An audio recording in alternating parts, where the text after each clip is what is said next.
உலகத்தில் ஆகச்சிறந்த இரவு எது என்று கேட்டால் நாம் எல்லோரும் சொல்லுவோம் லைலத்துல் கத்ருடைய இரவு. கத்ருடைய இரவு என்பது பாக்கியமான இரவு. காரணம், அந்த இரவில் தான் இறைவன் அல் குர்ஆனை வழங்கினான். ஹைரும் மின் அல்ஃபி ஷஹர், 1000 மாதங்களை விட சிறந்த இரவு.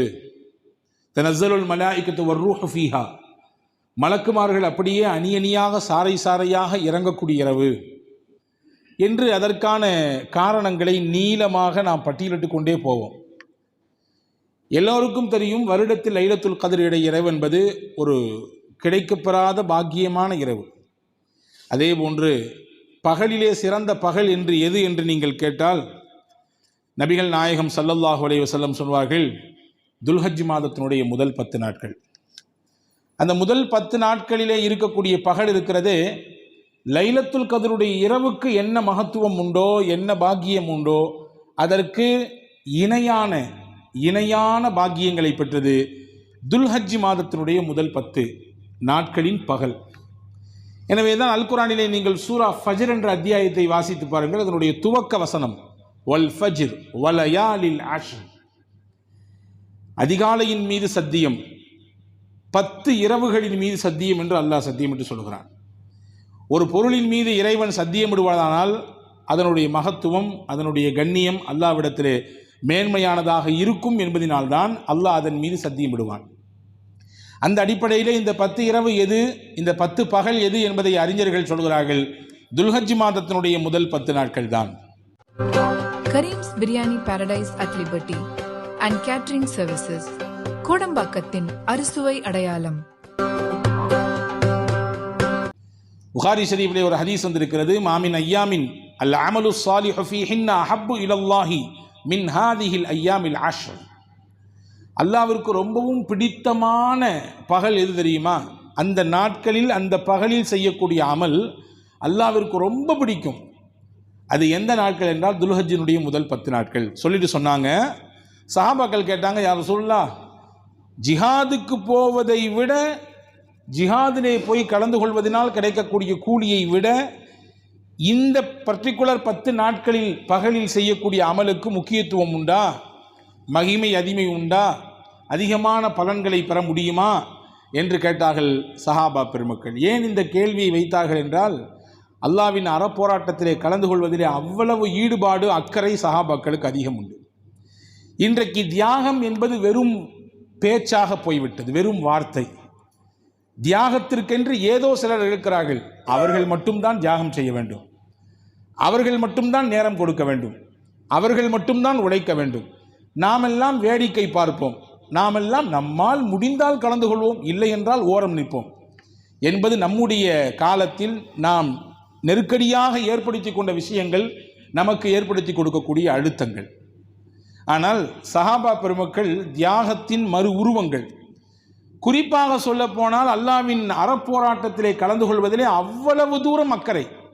நமக்கு ஒரு சில மணித்துளிகள் கொடுப்பதற்கு அவ்வளவு தூரம் கஷ்டம். கால் முறிந்த சஹாபி அம்ர் இப்னுல் ஜமூஹ் ரலியல்லாஹு அன்ஹு என்ற ஒரு சஹாபி, கால் ஊனம், அவருக்கு கெந்தி நடப்பார். இயல்பாக ஒருவர் நடந்து சென்றால் ஒரு குறிப்பிட்ட தூரத்தை எவ்வளவு நேரத்தில் கடப்பாரோ அதை விட 2 அல்லது 3 மடங்கு நேரத்தை எடுத்துக்கொள்ளக்கூடியவர். ஏனென்றால் அவர் ஒரு மாற்றுத்திறனாளி எப்படி நடப்பார் என்று நமக்கு தெரியும். எனவே தான் மாற்றுத்திறனாளிகளுக்கு பேருந்திலும் இன்ன பிற வாகனங்களிலும் முன்னுரிமை கொடுக்கிறார்கள். ஏறியவுடன் இங்கே உட்கார்ந்து கொள்ளுங்கள், நீங்கள் உள்ளே ரொம்ப தூரம் நடக்க வேண்டாம், ஏறியவுடன் இந்த சீட்டில் உட்கார்ந்து கொள்ளுங்கள், நீங்கள் சிரமப்பட வேண்டாம் என்று அவர்களுக்கென்று தனி இருக்கைகளை ஒதுக்கி அங்கே வேகமாக அவர்களை அமரச் செய்கிறோம். மாற்றுத்திறனாளி நடப்பதற்கு சிரமப்படுவார். இப்போ இந்த அம்ர் இப்னுல் ஜமூஹ் ரலியல்லாஹு அன்ஹு என்ற சஹாபி ஒரு மாற்றுத்திறனாளி, கால் ஊனம், கெந்தி தான் நடப்பார். ஆனால் அந்த சஹாபிக்கு ஆசை உஹது யுத்தத்திலே கலந்து கொள்ள வேண்டும் என்பது. அல்லாஹ்வின் பாதையில் நடைபெறக்கூடிய யுத்த களத்திலே நாம் கலந்து கொள்ள வேண்டும் என்பது பிரியம். ஆனால் பிள்ளைகள் எல்லாம் சொல்கிறார்கள், நீங்கள் தங்கடவாணி, உங்களுக்கு உதிர் இருக்குது, காரணம் இருக்குது, இதை நீங்கள் கட்டாயம் கலந்து கொள்ள வேண்டும் என்ற எந்த அவசியமும் கிடையாது. நீங்கள் இந்த யுத்தத்தில் கலந்து கொள்ளாட்டி அல்லாஹ் உங்களை கேள்விக்கு உட்படுத்த மாட்டான், விசாரணை வளையத்துக்குள்ளே நீங்கள் வரமாட்டீங்க. நாங்கள் பிள்ளைங்க இருக்கிறோம், நாங்கள் போகிறோமே, நாங்கள் போய் கலந்துக்கிறோமே, நீங்க இந்த சிரமத்தோடு இந்த கஷ்டத்தோடு ஏன் போக வேண்டும் என்ற ஒரு கேள்வியை வைக்க அந்த சஹாபி சொன்னார், நான் அல்லாஹ்விடத்திலே விருப்பப்படுகிறேன், வல்லாஹி இன்னி லஅர்ஜு அன் அத்அ பி அரீஜதி ஹாதிஹி அல் ஜன்னah. இவர் சொன்ன வார்த்தை ஹதீஸிலே பதிவாக இருக்கிறது. அல்லாஹ் மீ சத்தியம், எந்த ஊனத்தை வைத்து என்னை நீங்கள் குறையாக மதிப்பிடுகிறீர்களோ, அன்பர்களே, வெளித்தோற்றத்தில் வருவதல்ல ஊனம், இந்த வார்த்தையை கவனியுங்கள். வெளித்தோற்றத்தில் வருவதல்ல, இருப்பதல்ல ஊனம், உள்ளத்தில் இருப்பதுதான் ஊனம், எண்ணத்தில் தோன்றுவதுதான் ஊனம், அதுதான் குறை. இவர் சொன்னார், நீங்கள் என்னை வெளித்தோற்றத்தை பார்த்து எடை போடுகிறீர்கள். எனக்கு கால் நடக்க முடியாது, நான் ஒரு ஊனம், நான் ஒரு மாற்றுத்திறனாளி, நான் கெந்தி கெந்தி நடக்கக்கூடியவன் என்று நீங்கள் எடை போடுகிறீர்கள். அல்லாஹ் மீ சத்தியமாக சொல்கிறேன், இதே ஊனக்காலோடு நான் சொர்க்கத்திற்குள் நுழைவதற்கு ஆசைப்படுகிறேன். இதே ஊனத்தோடு நான் சொர்க்கத்தின் அந்த சுதந்திரத்திலே நடப்பதற்கு ஆசைப்படுகிறேன், எண்ணப்படுகிறேன். என்னை நீங்கள் தடுக்காதீர்கள் என்று சொல்லிவிட்டார் சையதுனா அம்ர் இப்னுல் ஜமூஹ் ரலியல்லாஹு அன்ஹு. இவருடைய வரலாறு அப்படியே கிளர்ச்சி ஊட்டக்கூடிய வரலாறு.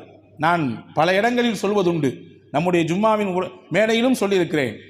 சஹாபாக்களின் வரலாற்றை போல நமக்கு உந்து சக்தி வேறு எதுவுமே கிடையாது. வேற எந்த தன்னம்பிக்கை தரக்கூடிய புத்தகங்களையும் கொடுக்காத விஷயத்தை சஹாபாக்களின் வரலாறும் அவர்களுடைய வாழ்க்கையும் நமக்கு கொடுக்கும். எனவேதான் அந்த நன்மக்கள், மேன்மக்கள், அந்த அற்புதமான வழிகாட்டிகளின் வாழ்க்கையை, வரலாற்றை, அவர்களுடைய வாழ்வியல் நடந்த விஷயங்களை எல்லாம் உள்வாங்க வேண்டும், படிக்க வேண்டும் என்று நாம் ஆசைப்படுகிறோம். ஒரு சொல்லிட்டு சொன்னார், அல்லாஹ்ட்ட ஒரு துவா செஞ்சார். என்ன துவா செஞ்சார்? அல்லாஹும்ம அர்ஸுக்னி ஷஹாதத்தன் ஃபீ சபீலிக் வலா தருத்துனி இலா அஹ்லி ஹாயிபா. யா அல்லாஹ், இதோ என்னை ஊனம் என்று சொல்லுகிறார்கள், குறைக்கால் என்று சொல்லுகிறார்கள், நடப்பதற்கு சக்தியற்றவர், ரொம்பவும் பலவீனமானவர் என்று சொல்லுகிறார்கள். இப்பொழுது நான் உன்னிடத்தில் கேட்கிறேன், அல்லாஹ் எனக்கு உன் பாதையிலே ஷஹாதத்தை கொடு, வீர மரணத்தை கொடு. நான் திரும்பி வீட்டுக்கு வரக்கூடாது, வீட்டை விட்டு வெளியேறிவிட்டேன், உன் பாதையில் என்னை கொடுப்பதற்கு, என் உயிரை கொடுப்பதற்கு, என் இரத்தத்தை சிந்துவதற்கு, என்னையே தருவதற்கு நான் வந்து விட்டேன். சொல்லுவோம் சில பேர், சில சமயங்களில் சொல்றது உண்டு, என் உயிரும் உடலும் உனக்கு சொந்தம், உயிர் மட்டும்தான் உடல் மட்டும்தான் என்னுடையது, உயிரெல்லாம் உனக்கானது, நான் அப்படியே கொடுத்து விடுவேன் உனக்கு, என் தலைவிக்கு கொடுப்பேன், என் தலைவனுக்கு கொடுப்பேன், என் ஊருக்கு கொடுப்பேன் என்றால் வெற்று வார்த்தைகள் பேசுவதுண்டு. இந்த சஹாபியின் வார்த்தையை கவனியுங்கள். ஒலா தருத்துனி இலா அஹ்லி ஹாயிபா, நிச்சயமாக அல்லாஹ்வே என்னை நீ திருப்பி அனுப்பக்கூடாது இந்த ஊருக்கு, என் குடும்பத்துக்கு என்னை நீ அனுப்ப வேண்டாம், அல்லாஹ்வின் பாதையில் நான் வந்து விட்டேன் என்று சொன்னார், சென்றார். வரலாற்றில் எழுதுகிறார்கள், பெருமானா ஸல்லல்லாஹு அலைஹி வஸல்லம் உஹது யுத்தத்திலே ஷஹீதான சஹாபாக்களை எண்ணி பார்க்கிற பொழுது இந்த சஹாபியின் உடவும் அங்கே ஷஹீதாகி கிடந்தது. நினைச்சாங்களாம் அவங்களுடைய பிள்ளைங்கள்லாம் வீட்டில் கொண்டு போய் பொதுவாகவே ஷஹாதத்தை அடைஞ்சிட்டாங்கன்னா குளிப்பாட்டுறது கிடையாது. போரிலே, அறப்போரிலே வீர மரணம் அடைந்தவர்களை குளிப்பாட்ட மாட்டார்கள், அப்படியே இரத்தத்தோடு அந்த ஆடையோடு சுற்றி அடக்கி விடுவார்கள். ரெண்டே இடத்துல மட்டும்தான் கஃபன் கிடையாது, குளிப்பாட்டுதல் கிடையாது. ஹஜ்ஜிக்கு போகிறார் ஒருத்தர், உம்ராக்கு போகிறார் ஒருத்தர், அந்த எஹராம்லேயே ஒருத்தர் மௌத் ஆகிட்டார் சொன்னால் அப்படியே அடைக்கிற வேண்டியதுதான், அவருக்கு தனியாக எஹராம்லாம் கிடையாது.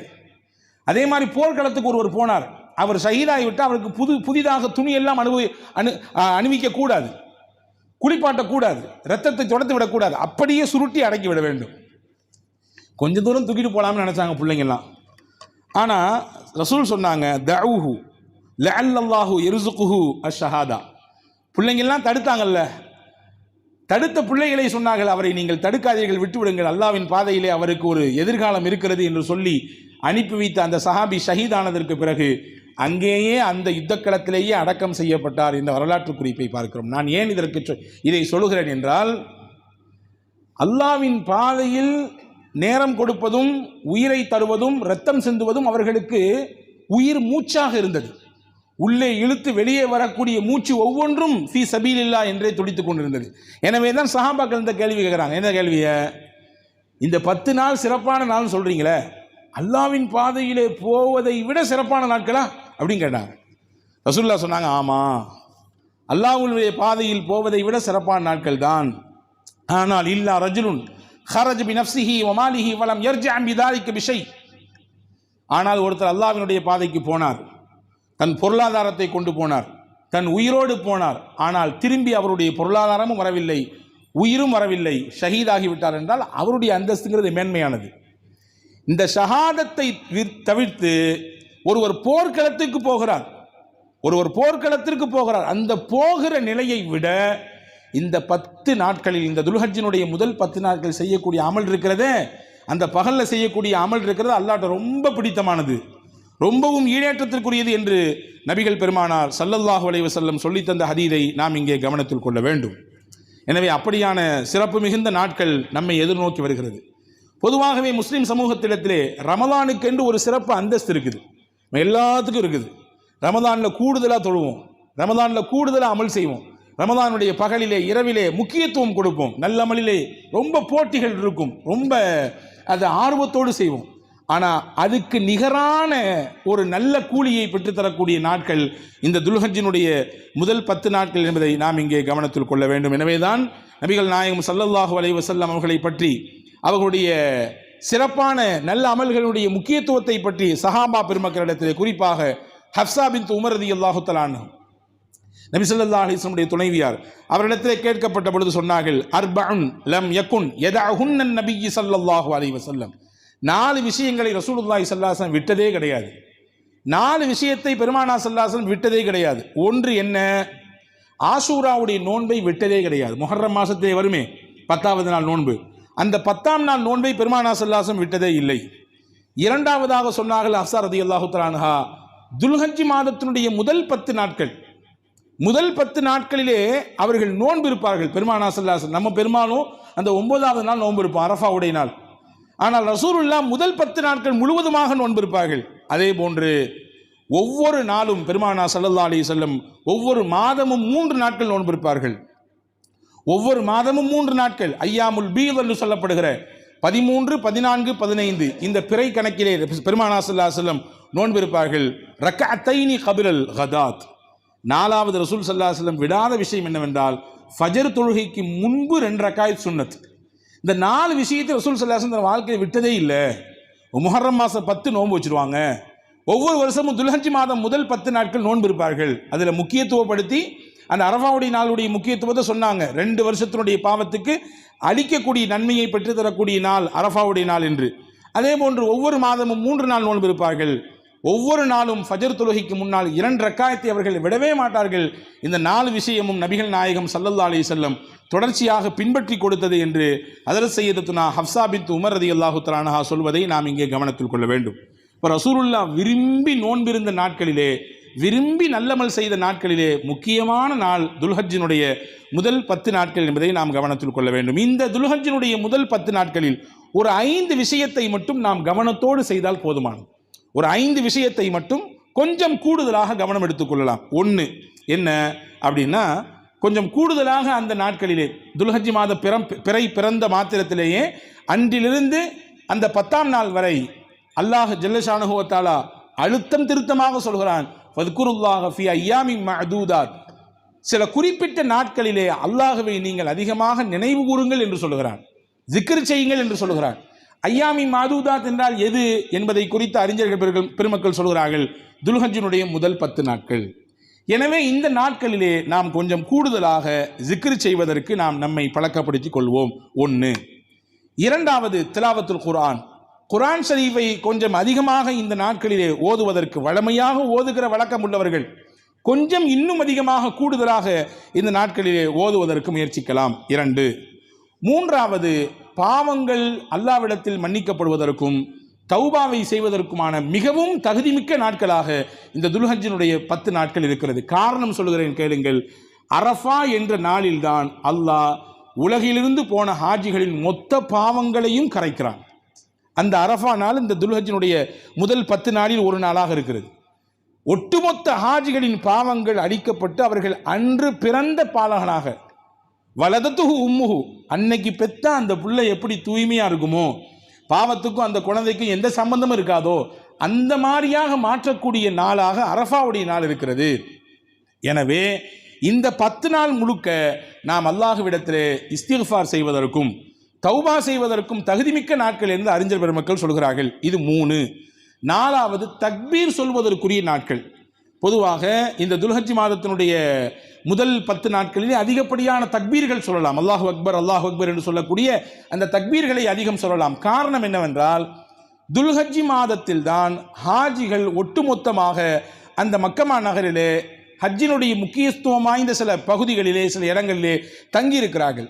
அவர்களுக்கும் நமக்கும் ஒரு சின்ன ஒப்பு என்ன தெரியுமா? அவங்க ஹஜ்ஜில் தல்பியா சொல்லுவாங்க. தல்பியா என்றால் என்ன? ஒரு ஹஜ்ஜுக்கு எஹ்ராம் கட்டின பின்னாடி, உம்ராவுக்கு எஹ்ராம் கட்டின பின்னாடி கொடுக்கக்கூடிய ஒரு முழக்கம். அந்த முழக்கத்திற்கு ஈடாக, அதற்கு ஒப்பாக இங்கே ஹஜ்ஜிக்கு போகாதவர்கள் செய்ய வேண்டிய அமல் என்ன அப்படின்னா தக்பீர். அங்கே ஹாஜிகள்லாம் தல்பியா சொல்கிறாங்க, நீங்கள் ஊர்லேருந்து தக்பீர் சொல்லுங்கள், தக்பீர் சொல்லுங்கள் என்று நமக்கு அறிஞர் பெருமக்கள் சொல்லித் தருகிறார்கள். ஆக இந்த 10 நாட்களிலே செய்ய வேண்டிய 4வது அமல் தக்பீர். 5வது முக்கியத்துவம் வாய்ந்த அமல் அல் இல்ஹாஹு ஃபித் துஆ, அல்லாஹ்விடத்திலே மன்றாடுவதிலே கெஞ்சிதல், அல்லாஹ்விடத்திலே அதிகப்படியாக உரிமையோடு அல்லாஹுவின் சன்னிதானத்திலே கதறி கேட்குதல். இதை இந்த 10 நாட்களில் அதிகமாக செய்ய வேண்டும். காரணம், அல்லாஹ் விரும்பி பார்க்கிறான். அல்லாஹுவினால் வலியுறுத்தப்பட்டு முக்கியத்துவப்படுத்தப்பட்ட நாட்களாக இது இருப்பதினாலே இந்த நாட்களில் பிரத்யேகமாக அடியார்கள் கேட்கக்கூடிய துவாவுக்கு மிகுந்த முக்கியத்துவத்தை, ஒரு முதன்மையை அல்லாஹ் ஜல்ல ஷானஹு வ தஆலா வழங்குகிறான் என்பதை நமக்கு அறிஞர் பெருமக்கள் சொல்லித் தருகிறார்கள். இந்த 5 விஷயமும் இந்த துல்ஹஜ் மாதத்தினுடைய 10 நாட்களிலே நாம் கவனப்படுத்தி செய்ய வேண்டியது. இதிலே ரொம்ப முக்கியமான விஷயம், நாம் துவா செய்வது, நம்முடைய நலவுக்காக வேண்டி கேட்பது, நம்மை சுற்றி இருப்பவர்களின் நலவுக்காக வேண்டி கேட்பது, நம்முடைய எதிர்காலத்திற்காக வேண்டி கேட்பது, நம்முடைய பாவங்கள் அழிக்கப்படுவதற்காக வேண்டி கேட்பது, நமக்கு ஏற்பட்டிருக்கக்கூடிய நெருக்கடிகள் நீங்குவதற்காக வேண்டி கேட்பது எல்லாம் இருந்தாலும் நம் துவாவில் இந்த 10 நாட்களிலே முக்கியமாக கேட்க வேண்டியது கஸாவினுடைய மக்களுக்காக வேண்டி கேட்பது. நான் சொல்லியிருக்கிறேன், என்னிடத்தில் கூட சில நண்பர்கள் வந்து இந்த விஷயத்தை நாங்கள் இப்பொழுதுதான் முதன்மையாக கேட்கிறோம் என்று சொல்லி எனக்கு ஞாபகம் இருக்கிறது. நபிகள் பெருமானா ஸல்லல்லாஹு அலைஹி வஸல்லம் சொன்னார்கள், நீங்கள் துவா செய்யுங்கள், உங்களுக்காக வேண்டி கேட்கிறீர்கள், நிச்சயம் அல்லாஹ் அதை தருவான். நீங்கள் கேட்கக்கூடிய துவா அங்கீகரிக்க வேண்டும் என்று நீங்கள் விரும்பினால், நீங்கள் செய்யக்கூடிய துவா அல்லாஹுவினால் ஏற்றுக்கொள்ளப்பட வேண்டும் என்று விரும்பினால், ஒரே ஒரு விஷயத்தை அந்த துவாவில் ஆட் பண்ணால் போதும், வேற ஒன்றும் வேண்டாம். ஒரு விஷயத்தை மட்டும் ஆட் பண்ணால் போதும். என்ன செய்யணும்? அடுத்தவங்களுக்காண்டி கேளுங்க. நீங்கள் எப்படி உங்களுக்கு கேட்பீங்களோ அதே மாதிரி பிறருக்கும் கேளுங்கள். நீங்கள் அடுத்தவர்களுக்கு கேட்டீர்கள் என்றால் உங்களின் துவா தானாக ஏற்றுக்கொள்ளப்படும். தமிழில் ஒன்று சொல்லுவாங்க, ஞாபகம் இருக்கா? அடுத்தவங்க குழந்தைய ஊட்டி வளர்த்தா தான் குழந்தை தானாக வளர்ந்து சொல்லுவாங்க. அதில் உண்மை இருக்கோ பொய் இருக்கோ, அது யதார்த்தத்துக்கு சரியோ இல்லையோ அதை பேச வரவில்லை. ஆனால் துவாவிலே இப்படி ஒரு கான்செப்ட் இருக்குது. நீங்கள் அடுத்தவங்களுக்கு கேட்டீங்கன்னு சொன்னால் உங்கள் துவாவை அல்லாஹ் ஏற்றுக்குவான். எப்படி தெரியுமா?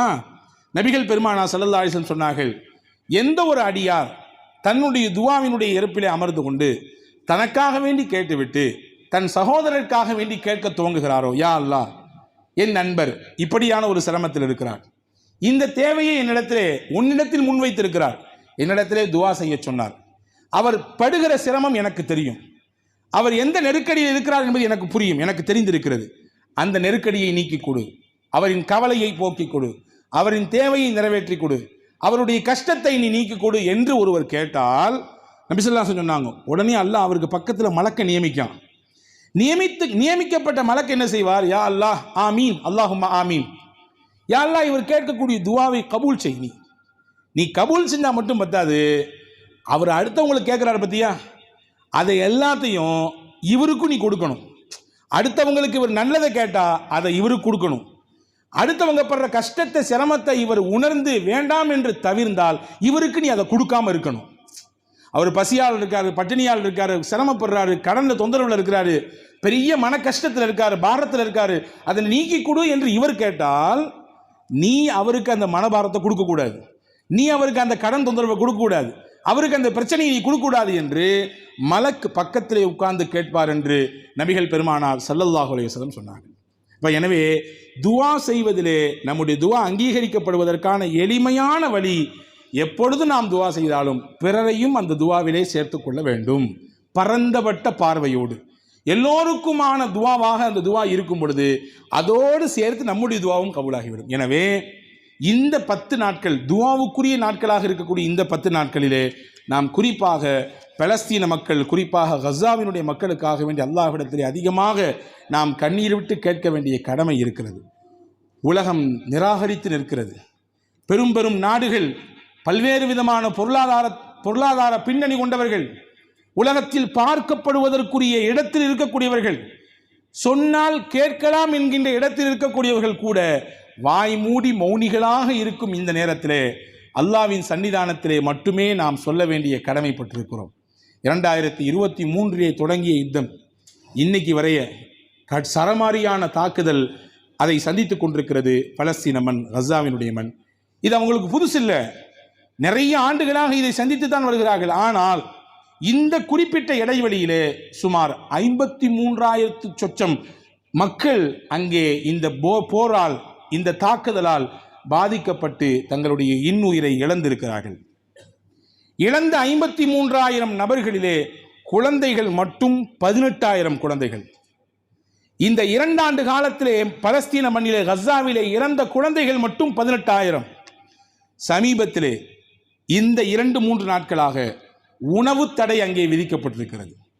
வெளியிருந்து உணவு கொண்டு போவாங்கல்ல, ஏதாவது கஷ்டம்னா கண்டிப்பாக நாமும் கொண்டு போகிறோமா இல்லையா?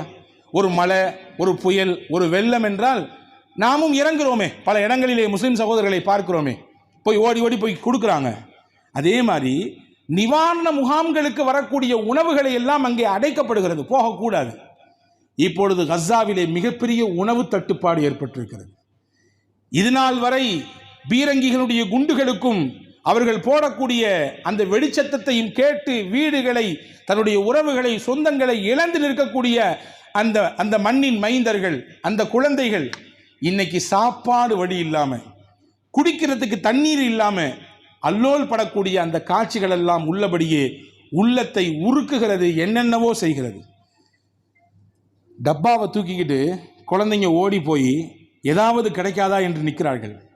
தண்ணீர் கோலையில் தண்ணீர் வரக்கூடிய அந்த லாரியிலே எப்படியாவது ஒரு சொட்டு தண்ணீர் கிடைக்காதா என்று ஓடி போகக்கூடிய அந்த காட்சி எல்லாம் உள்ளபடியே உள்ளத்தை உருக்கி தள்ளுகிறது. ஒரு பெரிய டபரா, அதில் சாப்பாடு செஞ்சு கஞ்சி எடுத்து வந்து கொடுத்துட்டு இருக்கிறாங்க. இந்த காட்சியை நீங்கள் பார்த்திருப்பீர்கள். எல்லாம் முடிஞ்ச அந்த டபராவை கவுத்துற சமயத்தில் ஒரு குழந்தை அதில் வடிஞ்சு போகக்கூடிய அந்த உணவை மட்டும் தான் கொண்டு வந்த பாத்திரத்திலே அப்படியே கையால் வலித்து, அந்த சூட்டோடி வலுத்து எடுத்து கொண்டு போகிறது. அன்பர்களே, இன்னைக்கு நாம் எப்படி விதவிதமான உணவுகளை சாப்பிடுகிறோம். பசி என்றால் என்னவென்றே தெரியாத நிலையிலே அல்லாஹ் நம்மை வைத்திருக்கிறான். ஆனால் அங்கே ஒரு பெருங்கொண்ட கூட்டம், பெருங்கொண்ட குலைந்த குழந்தைகள் பசியினால் வாடுகிறார்கள் என்றால் எவ்வளவு பெரிய வலியை நமக்கு இது கொடுக்கிறது.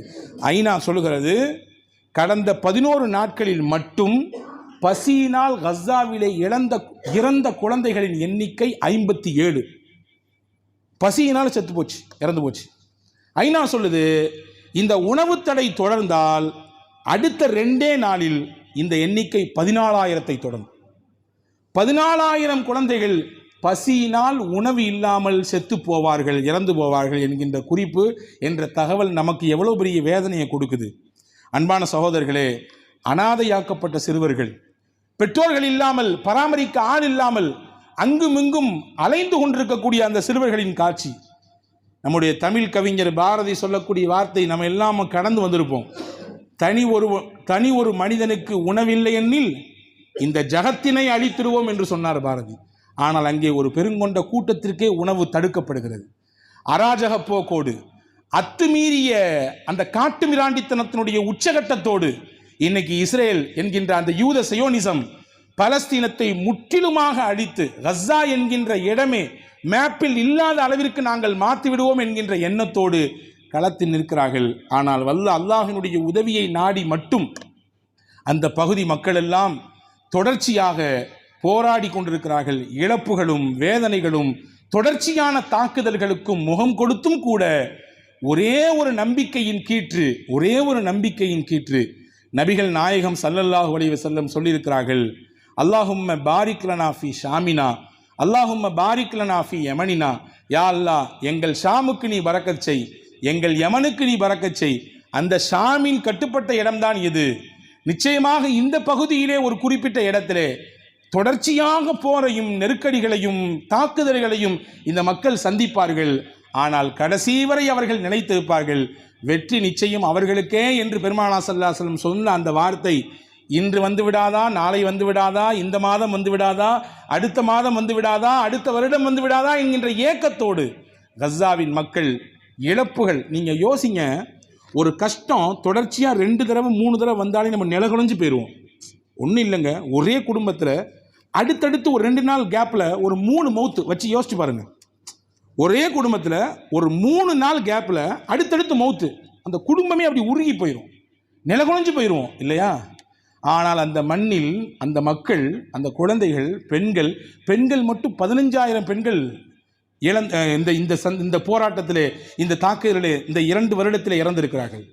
சமீபத்தினுடைய தகவல் 20 லட்சம் பிள்ளைகள் அங்கே இருக்கக்கூடியவர்கள், இதில் சேர்த்து கர்ப்பிணி பெண்கள் உட்பட பசியோடு வாடிக்கொண்டிருக்கிறார்கள் என்ற தகவலும் நமக்கு வருகிறது. எவ்வளவு பெரிய ஒரு ஒரு உறுதியான எண்ணத்தோடு இந்த களத்தில் அவர்கள் நிற்கிறார்கள்.